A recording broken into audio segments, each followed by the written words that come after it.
Welcome back to our CEO.CA viewers. My name is Amrit Gill and we are in PDAC in Toronto. We are now joined by James Sykes, the CEO and Director of Baselode Energy Corp. Welcome. Thank you very much. How's the conference been for you so far? It's been great, meeting a lot of new people and a lot of new faces. Can't complain. Well, let's get right into it. Tell us a little bit about Baselode, the history of the company and the vision. Baselode's part of the OR group of companies, which is an umbrella company with 6 different companies that are exploring for different commodities. Baselode is the uranium exploration company within the OR group. We formed in 2020, and ever since then we've been quite successful. We made a discovery on our first drill program, and we just keep hope to moving on forward. Could you share a little bit about your background and the team helping really guide this operation? I've been in uranium exploration in the Athabasca Basin area, northern Saskatchewan, since 2006. I've been part of a number of uranium discoveries, so I've got a pretty good track record of discoveries under my belt, and that's what I bring to Baselode.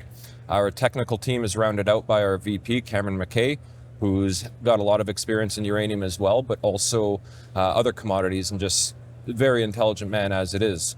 And our financial side is also rounded out by our chairman of the board, Stephen Stewart, who is the head behind the OR group.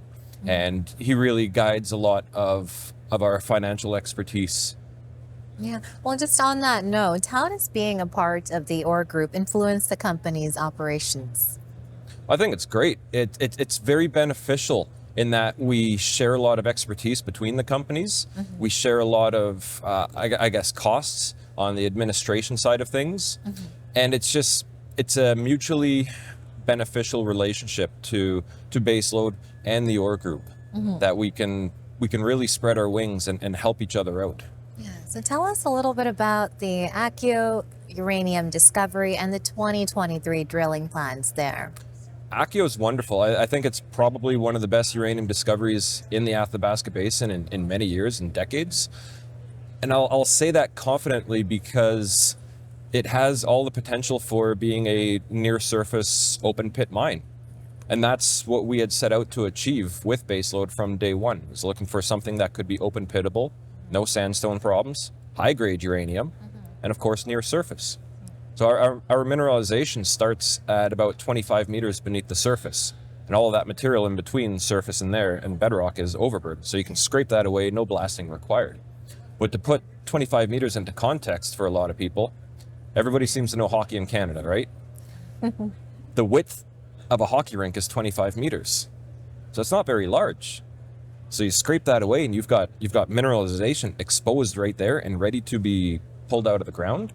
That's a very cash positive situation that does not require a lot of intensive overhead costs. And the operation costs on something like that is very low as well. So we think that ACKIO having that open pit potential could be a very low-cost operation. So right now we've put about 22,000 meters of drilling into it since the discovery in 2021. We will continue that. We'll continue drilling and defining the mineralization that we found there this year in 2023. So we've got about 10,000 meters planned for defining ACKIO starting in around May or June this year. Yeah, well, I'm hearing the word potential. What do you think are some green flags that investors should be looking out for? Oh, lots of green flags. We have to say potential because we obviously don't know. We don't have a feasibility. We don't have a mineral resource yet, and we're advancing to having both of those. So even as we're hopeful that we can get to a mineral resource estimate by the end of the year. And as we progress towards that, we're even already investigating some of the pre-feasibility studies as of right now. Drilling is going to be a big green flag because we're confident we will find more mineralization. We have some of the areas that we left off drilling are wide open, so we can extend the known mineralization beyond its current extents. We've got some other targets that we think are just ripe for discovery as the geochemistry is pointing us in certain directions. So we'll evaluate those targets as well. But we think that we'll have more discoveries on our hands. We think ACKIO will prove to be a sizable deposit for open pit mining.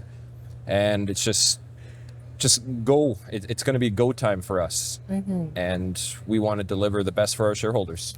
Can you tell us a little bit more about the Catharsis drill program? Oh, Catharsis was a huge success. We drilled 1,600 meters, 8 drill holes. It was the first drill program on Catharsis. And as much as we would have loved to discover, the next Athabasca deposit, it's exploration drilling in an area that's never been drilled, in an area that people had written off as being not having no potential. But what we discovered was the structural systems are there, the fluid systems are there, and more importantly is we're seeing hydrothermal fluid systems that are reusing the same structures. And that's what you want to find. That's how you find these uranium deposits. It's all about structure. It's all about fluid. So we know that Catharsis has the right materials, has the right geology for uranium potential. And it's just a matter of drilling some more. Well, on that note of uranium, why is it a critical mineral, and what is your outlook for the commodity in the coming years? It has to keep going up. The uranium thesis has always been not a question of if it would go up, it was a question of when. Because without nuclear energy, which uranium is the fuel for, the lights go out. It's a very simple fact. Nuclear energy is growing, especially being led by China and in India as well, and even in the Middle East, we're seeing more nuclear deployment. Right now, the demand and supply is in such disparity that there's not enough supply to meet the demand moving forward. So that will incentivize new mines. It will incentivize mines that are on hiatus to go back into production. And all of that has to incentivize the price for uranium to keep going up. So uranium has a very positive outlook in the future. And nuclear energy it's green, it's safe, it is constant baseload power. That's what we need in our technologically advanced society. Well, I have lots of questions for you, but I want to bring it back to our users as well. A question from a CEO.CA user. Can you share any news on your cash position and upcoming financing? Yep, cash position, we have a good cash balance. We have about $8 million in the bank. About $2 million of that is in flow through. So that will be deployed towards when we go back to drilling ACKIO as well. We don't want to use up a lot of our hard dollars simply because the market's still in a turmoil. We don't know when things would sort itself out. So we'd like to keep a lot of the hard dollars and prefer to use more flow through to continue exploration. We are a junior exploration company, and we always do have to raise money to continue our exploration endeavors. So, we could expect to raise some more money between now and between ACKIO drilling.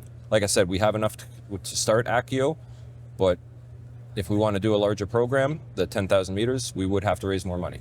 Is there anything else that you'd like to share with investors? Keep watching Baselode. I think we've got a lot of success on our hands. ACKIO is going to take off. ACKIO's got a lot of potential, and we're driven to really bring this to the forefront and make it a tier 1 deposit that has all the robust economics to be a cash positive situation. Well, thank you so much for your time today, James. Really appreciate it. Thank you very much.